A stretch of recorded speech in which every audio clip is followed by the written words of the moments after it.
Achtet darauf, dass ihr die Finger immer möglichst dicht am Ton dran drückt bzw. loslasst. Dann habt ihr keine komischen Zwischengeräusche zwischendurch. Keine Sorge, ihr habt auf jeden Fall genug Zeit zum Drücken und zum Loslassen. Vertraut einfach darauf, dass eure Finger das richtig machen.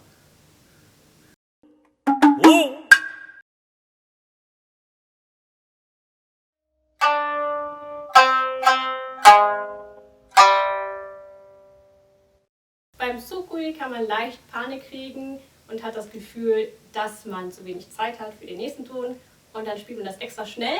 Aber auch hier, es ist immer genug Zeit, es ist immer sehr viel mehr Zeit, als ihr denkt und versucht einfach mal wirklich mit Ruhe dran zu gehen.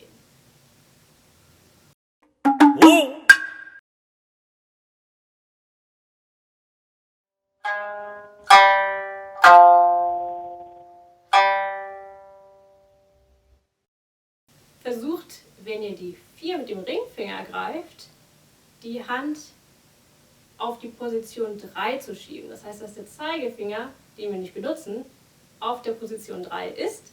Dann ist es für euren Ringfinger nicht so diffus, wo er hin muss, sondern hat einen Orientierungspunkt.